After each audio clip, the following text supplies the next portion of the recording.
First reading. A reading from the first book of Samuel, chapter 26, verses 2, 7 to 9, 12 to 13, and 22 to 23. So Saul set off and went down to the desert of Ziph, accompanied by 3,000 picked men of Israel, to search for David in the desert of Ziph.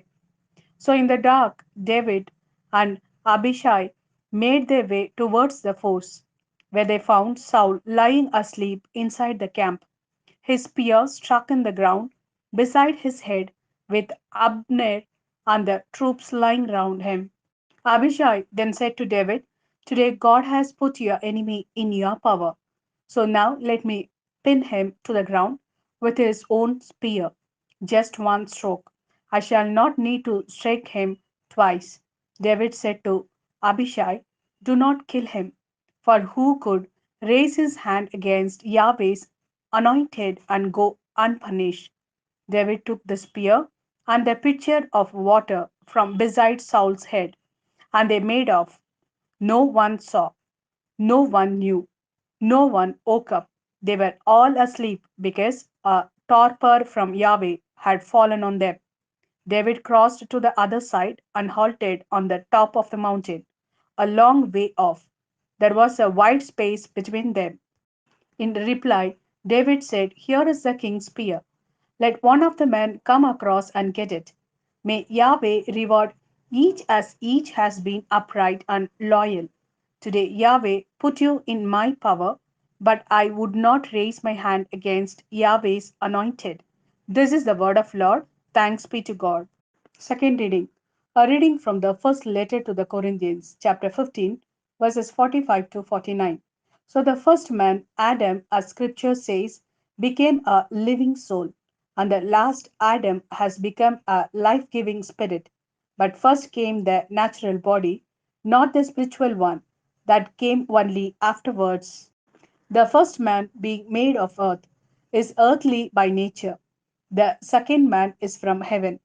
The earthly man is the pattern for earthly people, the heavenly man for heavenly ones. And as we have borne the likeness of the earthly man, so we shall bear the likeness of the heavenly one. This is the word of Lord. Thanks be to God.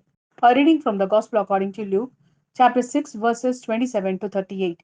But I say this to you who are listening: love your enemies, do good to those who hate you, bless those who curse you, pray for those who treat you badly. To anyone who slaps you on one cheek, present the other cheek as well. To anyone who takes your cloak from you, do not refuse your tunic. Give to everyone who asks you, and do not ask for your property back from someone who takes it. Treat others as you would like people to treat you. If you love those who love you, what credit can you expect? Even sinners love those who love them. And if you do good to those who do good to you, what credit can you expect? For even sinners do that much. And if you lend to those from whom you hope to get money back, what credit can you expect? Even sinners lend to sinners to get back the same amount. Instead, love your enemies and do good to them, and lend without any hope of return. You will have a great reward, and you will be children of the Most High. For He Himself is kind to the ungrateful and the wicked. Be compassionate just as your Father is compassionate. Do not judge, and you will not be judged. Do not condemn, and you will not be condemned. Forgive, and you will be forgiven.